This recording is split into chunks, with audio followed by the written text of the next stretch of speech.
Hi there everybody, Ollie here, aka Secret Nimbus here, another episode of Magic Duels.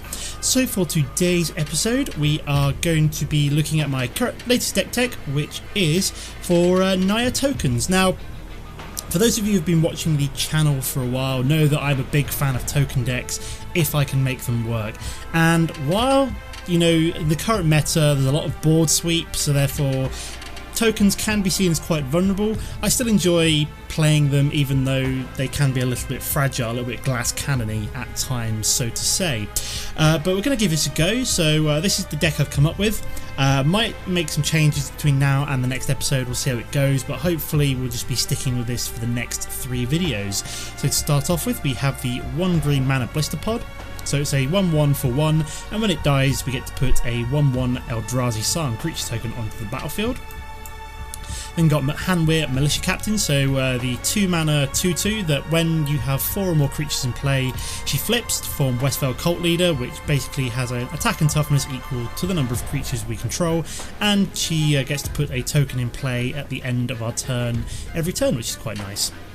A couple of copies of Declaration in Stone to help us deal with big creatures, so any kind of big creature that's in our way we can just exile it, which is quite nice. That player does get to investigate, but it's not necessarily the end of the world.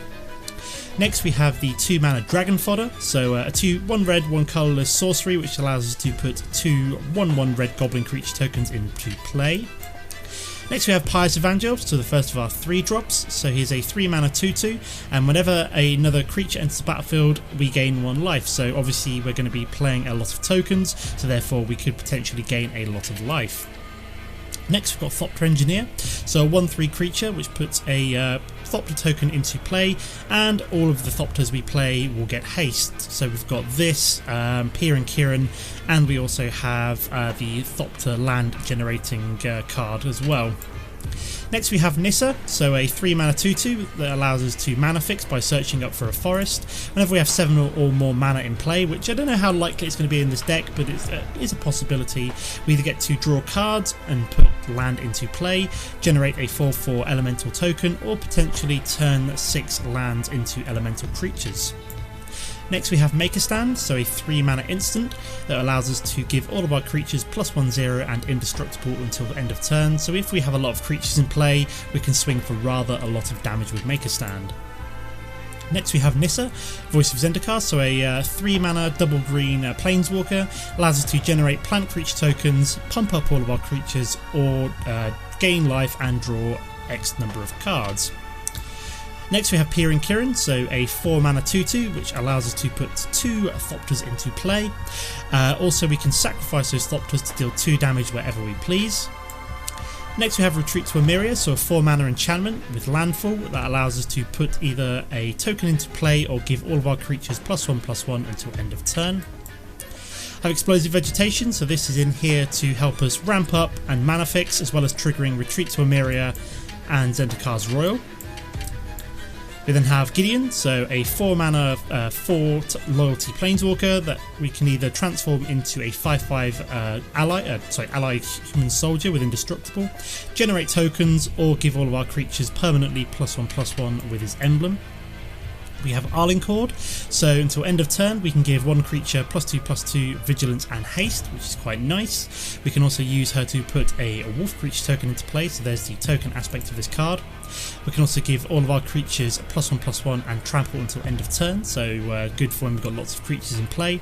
We can use her to ping, deal 3 damage to target creature or player, and we can then also give we can also generate the emblem, which allows us to tap all of our creatures to deal damage to target creature or player. We have Archangel Avacyn, so a creature with flash, so we can flash her in on our opponent's turn potentially. She also has flying and vigilance, and is a 4/4. When she enters the battlefield, all creatures gain indestructible until end of turn, and whenever a non-angel creature I control dies, she flips to form Avacyn the Purifier, which sweeps the board for 3 damage, and then she's also then a 6/5 flyer. Next we have Zendikar's Roil, so a 5 mana enchantment which allows us to put a 2/2 green elemental creature token onto the battlefield, just 1 copy of that, just because it's quite a late game drop. And then finally we've got Chandra, so the final one of our Planeswalkers, who is a 6 mana 4 loyalty Planeswalker, which allows us to generate 3/1 red elemental creature tokens with haste at the every turn.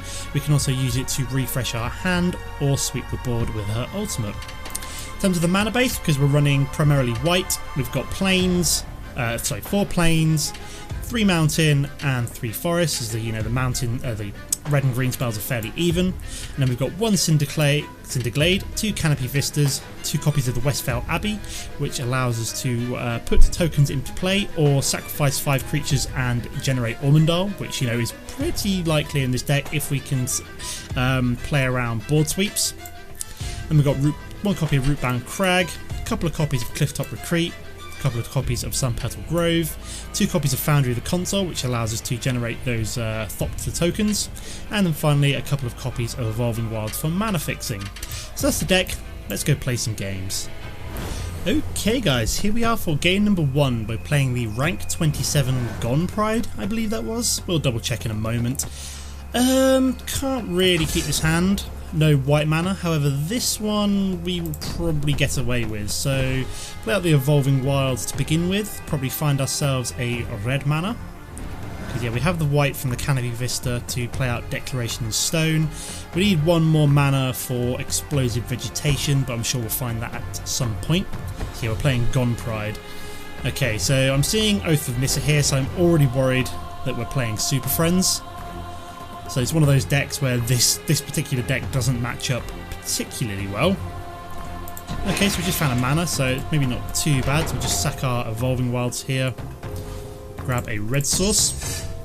It's quite nice. So yeah, if we can get up to 4 mana, I think we should be alright, as we'll be able to then play both Avacyn and Chandra. Okay, so we found the 4th mana that we need, which is good, in the form of the Cinder Glade. So turn 4 we will be ramping up immediately to 6 mana, which will allow us to get Chandra down. We also then have the option for Avacyn. So yeah, couple of cards this deck may get away with would be some of the oaths, like Oath of Nissa would probably be okay, as would Oath of Gideon would potentially also be a good addition to this deck if you wanted to play around with some of the cards, especially as it's got quite a few Planeswalkers in it. Okay, so we'll drop the Canopy Vista and the Blisterpod this turn. So this is going to allow us to just, block for a turn. We also have Declaration in Stone if we need it later on, which is quite nice. So we can use that to get rid of a particularly big creature which we don't like to have around. But at the moment we're doing okay, because like I said, we're going to Cinder Glade, we're going to drop the Cinder Glade and Explosive Vegetation. Then we'll be able to then either think about playing out Avacyn or Chandra, depending on what our opponent's doing. So he's got a complete disregard, so he's going to destroy our Blisterpod, which will exile, so we won't get the token, although that's not really a problem. Okay, so we do have the Dragon Fodder for later on, so at this point we're just going to Explosive Vegetation.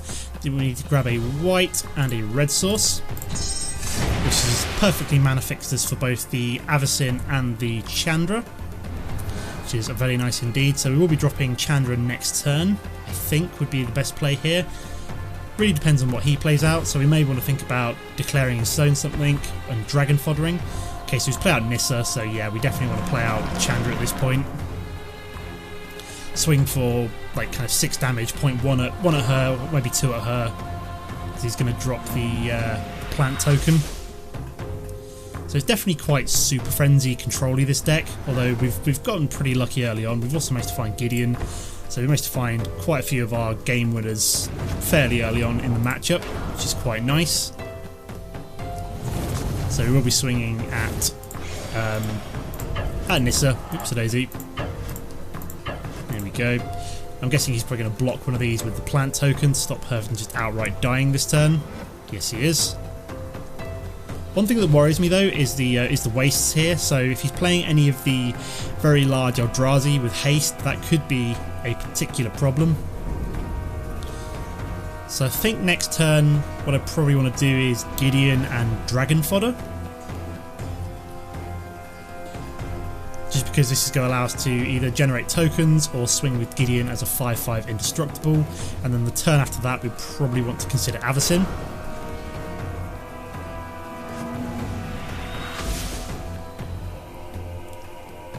So yeah, we're looking pretty good here. It's good first game to start off with. We've got a lot of our game winners. So, okay, so he's also got a retreat to Kazandu, so we can either gain life or put tokens on target creature by playing a mana out. Although we're going to be hoping to keep his... okay, so he's going to be able to get the double trigger on that retreat to Kazandu. So I'm assuming he's potentially going to gain life from this, because, you know, this is going to die regardless, and as is Nissa. Even if he were to put tokens on that, that would be a complete waste of the retreat to Kazandu, in my personal opinion. Yeah, he's just going to gain the life by the looks of things. Best play there, as like I said, both of these are going to die regardless. We're going to draw. Okay, mana is okay. So let's start off with our Chandra.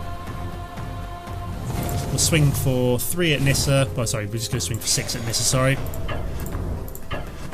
Reason being is that he's going to block one of them with the plant. No, he's not, so he can keep it around. But if we had only swung 1 at Nissa, he would have blocked it with the plant. So we had to swing both at Nissa in that case. And now we're going to play out the Dragon Fodder. Yeah, we're going to play out the Dragon Fodder and we're going to play out the Gideon.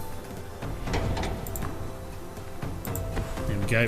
And we need to play out the Foundry of the Consuls as well. There we go. And then we're just going to generate the token. Marvellous. So unless he's got some kind of board sweep, I think we're in a pretty good situation here. I mean, he could have Languish, but without anything else really to back it up, I don't really see... So I'm guessing he's going to put a token on that. No, he's just gone for the life gain again. That's fine. And he's also got a Tragic Arrogance, so one of our Planeswalkers is going to go. In his head, which one does he prefer? Does he prefer Gideon or does he prefer Chandra? I'd say Chandra is potentially the most dangerous.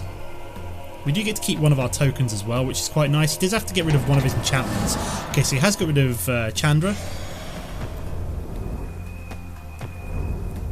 And he kept our Goblin as well. Okay, so we're going to +1 Gideon here. Swing for 6 at his face. Yeah, I was expecting maybe some kind of board sweep there. It was quite, we had quite a lot of power in play, and he needed to mitigate that a little bit.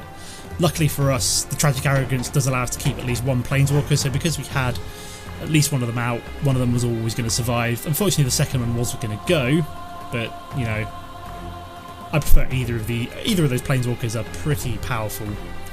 So at this point, I'm just going to pass the turn, and then we can either flash in Avacyn or we can crack the Foundry of the Consuls to get us another 2 power in the air. Okay, so we've got Oblivion Sower, so we probably will just declare that in stone next turn. So what do we manage to mill? Hanweir Militia Captain, Thopter Engineer, and one Blisterpod. So we also managed to get our Westvale Abbey, which could have been pretty key for us. So what do we want to do? I'm thinking in terms of power, maybe it's worth going for Avacyn. If the game will pause and let me flash her in.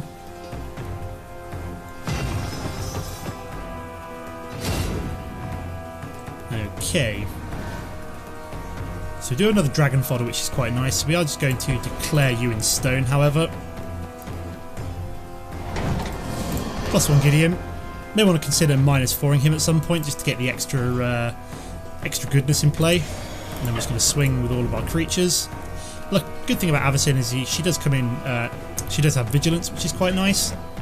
So he's going to block the 5 damage from our Gideon. There we go. So we will push through 5. Won't play out the Dragon Fodder, as we want to keep back, you know, in case there is another board sweep coming, we want to at least keep back some of our power. Yeah, it would have been nice to have our own Westvale Abbey there, because we could have used that potentially every turn to have put a token in play. So yeah, I was expecting Languish at some point. So we are then, in this case, just going to crack Foundry of the Consuls. Gets some more power in play, as he's already used his board sweep. So we know one languish is gone, as is Tragic Arrogance. Although it said Tragic Arrogance isn't really the end of the world when you've got just the one Planeswalker in play, because you know that he's always going to stick around, which is quite nice. It's good for when you've got multiple Planeswalker in play, like he did when he managed to get rid of my Chandra, but... So he's going to... What's he going to do? Gain the life back, I'm assuming? Yeah. So again, I'm probably going to keep Dragon Fodder back next turn and see what we find here. So he sacrificed a clue to draw himself the extra card. So yeah, we're playing quite a control-y deck. It's quite a mid-rangey control-y deck, I suppose. So yeah, let's make sure we +1 Gideon first. Maybe want to think about, like I said, minus 4ing him at some point. So I'm assuming he's probably going to block Gideon with the Sylvan Ranger. Yep.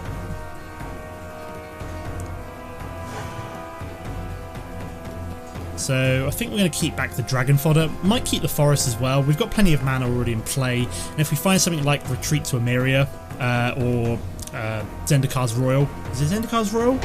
The Zendikar one, which allows us to put the Elementals in play. We would kind of want to keep... hold that back for triggering that. So yeah, we'll keep the Forest in hand for now. Make him think we've got more cards, useful cards, than we actually do. Something like,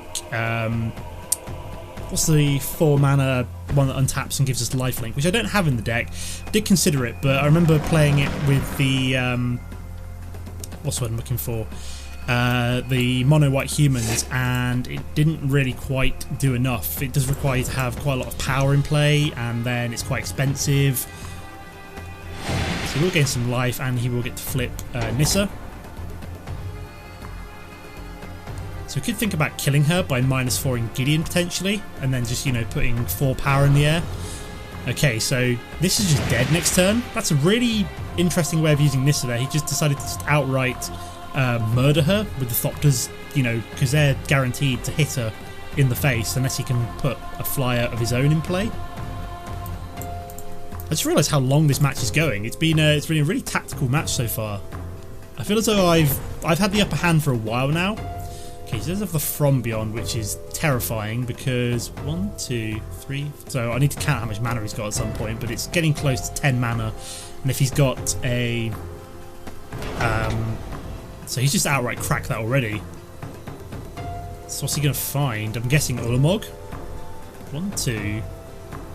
Yeah, he's found Ulamog. So 1, 2, 3, 4, 5, 6, 7, 8, 9. So I'm going to assume here he's probably got Ulamog in play. So I'm actually just going to outright -4 you now, because you can guarantee that Ulamog will come into play, and he's going to immediately. Although, can he just get the emblem there? Although we'll leave some of our creatures in play instead. Maybe we should have swung with Gideon, I don't know. We are, however, just going to, you know, go for the Dragon Fodder here, double Dragon Fodder. At this point, I feel as though we've got nothing to lose. So if he's going to drop Ulamog, you know, we've got to push through as much power as possible, as fast as possible.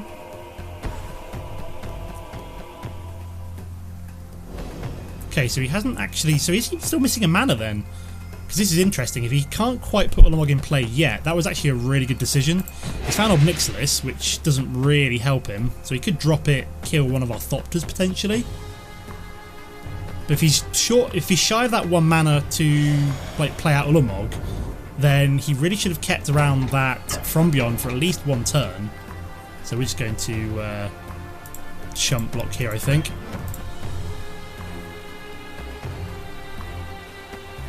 Could have double blocked, but I'd rather keep the extra power on the board here. Okay, so he's just got a planar outburst, so it didn't really matter either way. Huh. So here we have the retreat to Emeria, which would be nice if we had the ability to... I shouldn't put out that forest earlier. I don't know what I was thinking. So at this point, I just need to... What's he got? He can't surely have anything... Okay, natural connection, so yeah, we've got Ulamog coming down next turn, unfortunately, then. So I thought we were okay, but apparently not. So maybe we shouldn't have double Dragon Fodder there. I was maybe a little bit greedy. Wasn't expecting another board wipe, however, at that time. Yeah, because I'm assuming he'll probably just destroy both Gideon and the emblem here. We're rank 31 at the moment, so maybe you want to like not lose too many games with this deck. Yeah, here comes Ulamog. So unless we find our second Declaration in Stone, we're basically screwed. Okay, so clean up target emblems. Interesting. Although it doesn't really help us at this point because, you know, we've got nothing in play.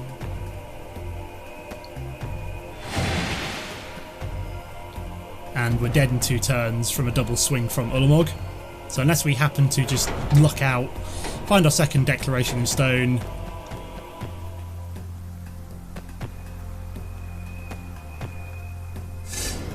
Which I don't think is going to happen, I'm going to be honest. Like, we've got a 1 in 36 chance of finding the 1 card we need to help us out of a jam here. And we get Zendikar's Roil, so that's pretty much game over. I'm probably just going to concede here because he's just going to swing twice now, and unless we find that Declaration in Stone next turn, which I don't think is going to happen, we'll probably just move on to game number 2. So I'll see you in a sec, guys. Okay, here we are for game number 2. We're playing the rank 27 Beast. See what we get to start off with. You know what? This could be really stupid, but he's mulliganed down quite a bit, so I don't feel quite so... oh god, we're playing Madness Vampires. This could be interesting. Okay, so... ooh, we do have an Evolving Wilds, which is good. So we have a second one, which basically means that we can... Doesn't really matter. I'm just going to pop it now because I'm feeling particularly lazy. Going to grab that green source. Going to play out Blisterpod, I think, early on. So yeah, we want to go for like a turn 3 Pious Evangel. Okay, maybe we aren't going for Madness Vampires. We've just gone for a Insolent Neonate. So I'm probably going to go for Dragon Fodder instead then, if that's the case. Reason being is that because this has Menace, I can't just individually block it with the Blisterpod. So I'm going to need to double block it. Just to guarantee that it dies. So we're 1 mana away from an Explosive Vegetation, which is quite nice. Is he going to swing? Is he mana screwed? If he's mana screwed, then we are not too bad off. Good, he's mana screwed. So we've suddenly got the advantage. So we're going to crack Evolving Wilds and Blisterpod. So yeah, next turn we can potentially think about Pious Evangel, although... So I'm going to keep one of these back. Reason being is that we can still double block. That was almost a mistake there. So yeah, he still can't swing with that, and he can sacrifice that to destroy our Pious Evangel, so maybe I don't want to do that straight away. Is he still mana screwed? I think he is. Cool, that works for me, because it just basically means that we are slowly working our way up towards some of our more useful cards. Okay, another Blisterpod is good, so let's play out you. So I kind of at this point wanted to block the Blisterpod. Yeah, we'll swing with... Actually, let's swing with the 2 goblins. Reason being is that if he does decide to swing for any reason, we can just block with the double Blisterpod and guarantee ourselves that 4th mana source. So he is just popping Inferno Fist, which is good for us, because that basically means that we can now more safely play out Pious Evangel. Okay, maybe not. He has just played out another Inferno Fist.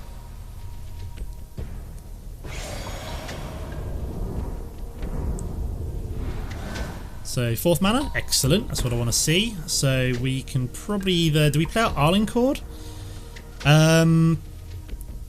Or... Yeah, I think we're gonna go for Arlinn Kord here. Reason being is that if we flip her, we can then... so we're going to put that wolf token in play in a second.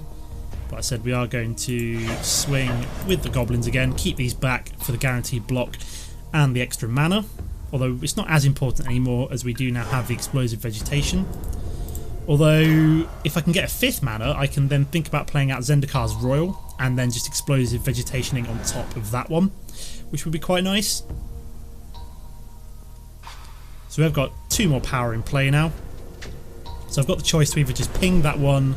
Okay, so we're just going to Fiery Temper my Arlinn Kord, unfortunately. So we did manage to eat some removal. Not the end of the world. Ooh, 5th mana, that's what I wanted to see, although we don't have double green. That is a pain. Should have held that back, gone for the Explosive Vegetation instead. Yeah, so I think we're just going to 1, 2, 3. Do have the option for a Make a Stand here in maybe a couple of turns' time. Do we go for the Explosive Vegetation and maybe just give us the option for Zendikar's Roil? Or do I play out Pious Evangel? No, I'm going to play out Pious Evangel. Going to make the greedy play here, hoping that he doesn't decide to then ping it. I mean, if he does ping it, it's not really the end of the world either, as he's then sacrificed a 2nd Inferno Fist, so how many of them does he get? He can have up to 4. And he's got another Inferno Fist, okay. So we could use one of them to kill our Pious Evangel. Okay, but he decides not to. So at this point, oh, I've got double Make a Stand, so or got 2 of them, so I may as well just swing with everything here. See if he blocks and then just ping that. So yeah, that's GG. There we go, excellent. So awesome, managed to beat Beast. So 1-1 lost one, which is not too bad. So we go. Why are we going back? I thought we were rank 31. Ah, whatever. Okay, so we so got some bonus gold there. So I now have finally got enough gold to buy Eldritch Moon in full when it drops. So that's pretty cool. Don't forget, guys, it is the double gold weekend for Magic Duels. So you will get 40 gold for every win that you get, which is quite nice. So some good times to get some gold in with Eldritch Moon coming out probably towards the end of the month. But that is my Naya Tokens deck tech. So as always, guys, don't forget to comment and like if you enjoyed the episode. If you're new to the channel, it's always nice to see you hit subscribe. But apart from that, thanks for watching, and I'll see you next time. Goodbye.